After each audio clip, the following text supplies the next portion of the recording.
House Speaker Nancy Pelosi did a round of interviews recently on cable news during which she was asked to defend Congress's response to the coronavirus pandemic.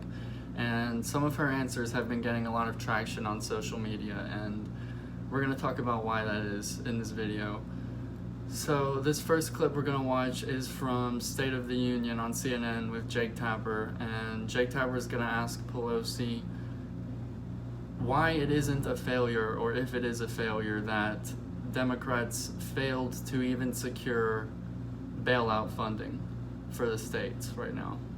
So Cuomo says he would have insisted on state funding in the last bill. And now Senator McConnell is saying he wants to push the pause button. Yes. Was this a tactical mistake by you and Senator Schumer? Just calm down. We will have state and local, and we will have it in a very significant way. It's no use going on to what might have been. The administration never even wanted to do. The governors are impatient. I'm a big fan of Governor Cuomo, my own governor. Gavin Newsom has been so spectacular. My mayor, Mayor Breed, the state and local have done their jobs magnificently. They should be impatient. Their impatience will help us get an even bigger number. And that goes for Republican governors, too. Governor Hogan of Maryland has been spectacular in all of this. So it's many governors, many mayors, bipartisan, for us to get the largest amount. I'm sorry that we had to have an intervention because we were going from CARES 1 to CARES 2. The intervention came, we made the most of it. And so, as I say to members, judge it for what it does. Don't criticize it for what it doesn't, because we have a plan. I think there are a few things that are worth talking about from that clip, but I think the biggest takeaway is that Jake Tapper is asking a decent question, which is that why did the Democrats fail to do anything for the states right now in this unprecedented pandemic, and for the people, but specifically the states, to help the people, while Mitch McConnell's going around right now saying let the states go bankrupt, and Donald Trump's telling people he's going to base the aid on how much he likes the governors and whatnot. Why is it not a failure that the Democrats have done absolutely nothing to help the states and the people right now? Now, that's a really good question, and of course that's a fair question, but Nancy Pelosi's answer is off topic, and when it is substantive, it doesn't make sense, and I think he kind of lets her get away with that a little too easily. And she actually tells him to calm down, which is so condescending, and he does. But it's condescending because that's like saying to all the people who are struggling right now and are also worried about this bill, because like I said, it's a good question from Jake Tapper. He's asking it from the perspective of someone who's vulnerable and who's worried about the coronavirus bills and who aren't being helped by it. And Pelosi's response literally is calm down. And unfortunately, Jake Tapper does calm down, and he lets her get away with saying that. But her actual argument there, I don't know if you caught it, is she says, let's judge this bill by what's in it and not by what's not in it. And that is almost insulting. It kind of is insulting. And it's just ridiculous. What's the logic behind that? Why would we judge? We don't judge any other bill that way. That's such an obvious dodge of the question, and a dodge of having to provide a legitimate answer to the question. Of course, it's legitimate to criticize why we haven't passed some sort of UBI like other countries have. People are getting paid like $2,000 a month in Canada. Most people here haven't even received the $1,200 payments. The vast majority of people have not received that. Even those who were supposed to receive it, their banks are allowed to steal them. If you're in debt, your check probably got stolen. Of course, it's fair to ask why we don't have a rent freeze right now. Why we don't have Medicare for all right now. Why we don't have plenty of things right now. Those are all fair questions. Especially when not a single Democrat right now is standing up to really do those things. Like, there's Ilhan Omar, who's saying we need to freeze rent and whatnot. And I guess, you do have to give her credit for that, but every Democrat and every Republican voted for the bills. especially the first one that was just the biggest corporate giveaway that this country has ever seen. And we've seen a lot of corporate giveaways, and this is still the worst one that we've seen. And the people get nothing. People are getting screwed over and left behind by their government again. And the Democrats were entirely complicit. One of them could have stood up and said, no, let's not do a voice vote on this. Let's record who's going to vote for this, because I don't want my name attached to this corporate giveaway that screws over poor and working people. And not one Democrat did that. Bernie Sanders didn't do it. Elizabeth Warren didn't do it. AOC didn't do it. Nancy Pelosi most certainly did not do it. They gave corporations trillions of dollars to just continue ruining the economy and paying people starvation wages and laying off workers so that CEOs can make more profits. And we've done nothing for the people. What has the Democratic Party done for you? What have they done for the most vulnerable amongst us? They've done nothing. Not a single politician in this country had the courage to stand up and say, I'm not going to be complicit in the largest corporate giveaway in our history, while knowing the poorest, the most hardest working, and the most vulnerable amongst us are going to receive little to no help whatsoever. And that is a failure of our political system and the Republican Party and the Democratic Party, all of it. That is a failure. And it's a good question by Jake Tapper, and Nancy Pelosi didn't answer it at all. And in the way that she did answer it, it was insulting. So the second part of that I want to discuss is Jake Tapper's question. Why is it so rare for us to see Jake Tapper or anyone on corporate news ask a tough question like that? And then, again, give him credit for asking the question, but why does he let her get away with not answering that? And in the way that she does answer it, it's insulting to people who are actually wanting to hear the answer and who are actually needing help and who are actually being left behind by the government right now. The perspective from which he's asking that question, those people are not going to be satisfied with that answer. And he knew that, and he didn't butt in and say, hey, can you answer my question? Hey, why are you dancing around my question? And we all see you doing it right now. And it reminds me of something that Chris Cuomo actually said recently, who also works for CNN. And he said this while he was quarantining with COVID, and he was just live streaming or something, and a lot of outlets covered it, but a lot of them left out one of the most telling parts of this rant he went on, I think. But this Daily Beast article that I have pulled up actually does say it. So let me just read from this. Chris Cuomo said, I don't like what I do professionally. I don't think it's worth my time. He said he missed the freedom to tell his critics to go to hell, saying, that matters to me more than making millions of dollars a year, because I've saved my money and I don't need it anymore.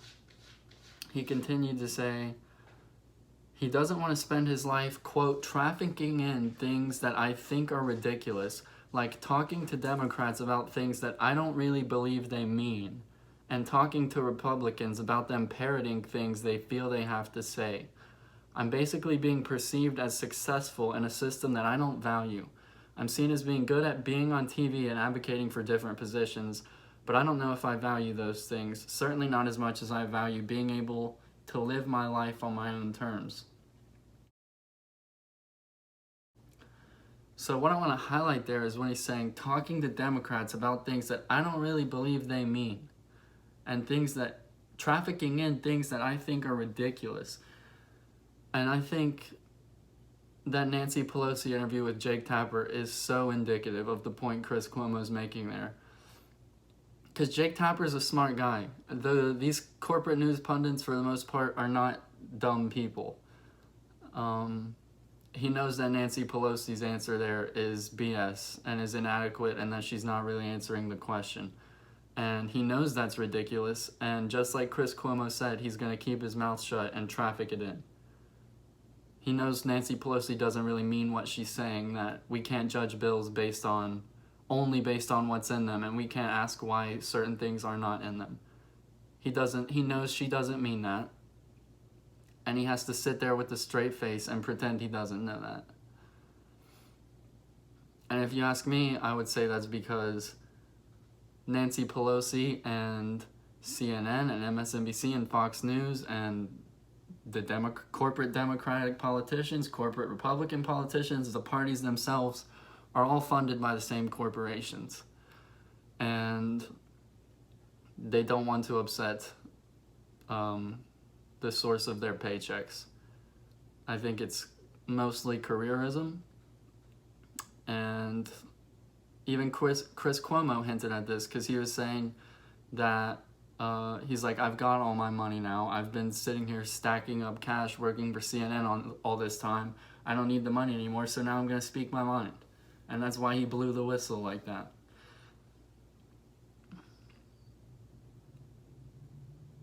Both our media, our mainstream media, and our mainstream politics, both parties, are just so sold out to corporations who fund them.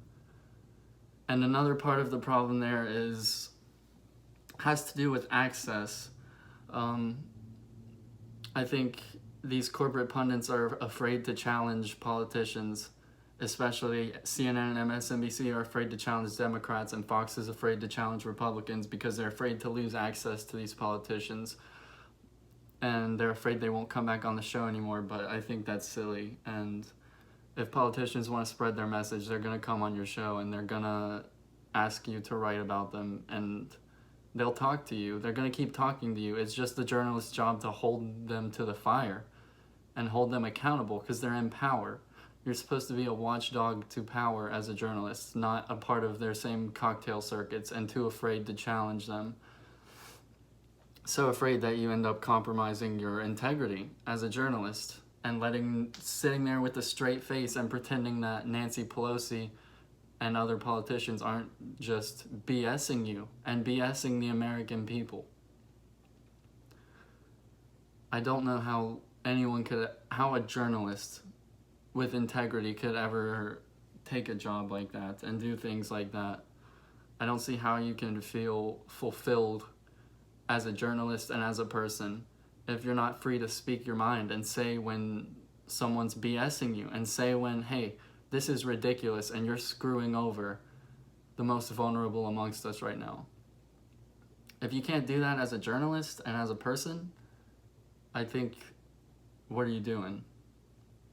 Just to throw in another example here, I'm going to play another clip that is from the same round of interviews, and it's Nancy Pelosi on some CNBC show, and she's going to be asked by Jim Cramer about growing inequality, specifically related to the coronavirus pandemic right now, and regarding how there's a class of people who have the privilege and the wealth specifically to stay home right now and not go to work, while the most vulnerable segments of our population, the poorest segments of our population, the most disenfranchised segments of our population don't have that choice. So they're being forced to put themselves in danger. And Jim Cramer apparently can see, at least, that it seems like both parties and our whole political system is complicit in that and is really the cause of that. So he's going to ask Nancy Pelosi what we can do to stop that. And her answer, again, is just a dodge. And she's going to dance around for several minutes and not be interrupted. And she's not going to be challenged on it. And the people are going to continue to be no closer to getting help or getting an answer about why they're not getting help. And yeah. So some of the changes that you're talking about, telemedicine, study at home.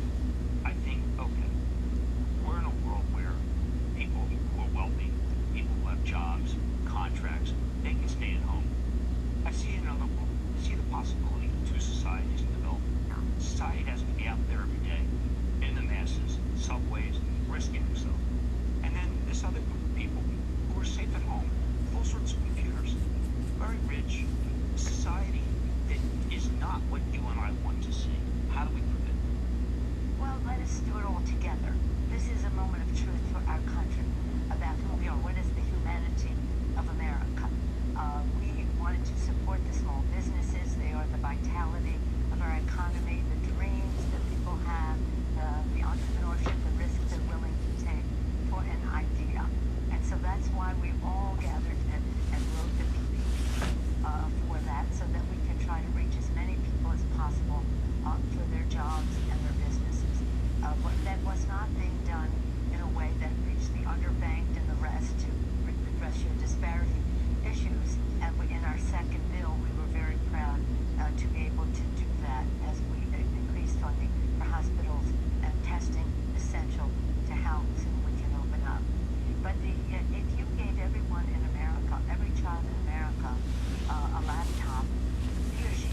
food providers in every way, postal service, the list goes on and on.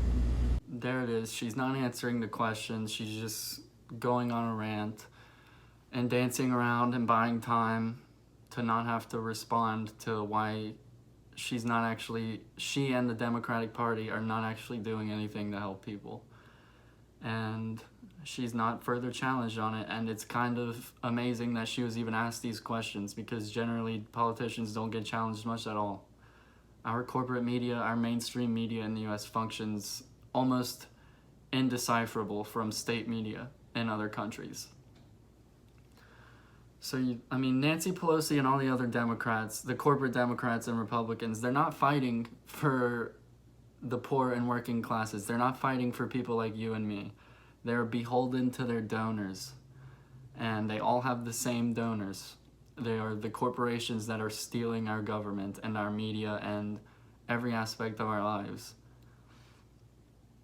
And I hate to say it, but it feels like if you can't really see now still that the Democrats are at least complicit in this, if not just equally as guilty as Republicans, I'm talking about Democrats and Republicans in DC, then it kind of feels like you have to be trying not to see that at this point. Because it really is undeniable at this point. Both parties have sold out, and the vast majority of politicians in both parties are not fighting for the people they're supposed to be representing. And the most vulnerable segments of our population, and poor and working class folks like you and me and most of the people we know, are the ones paying the price for it.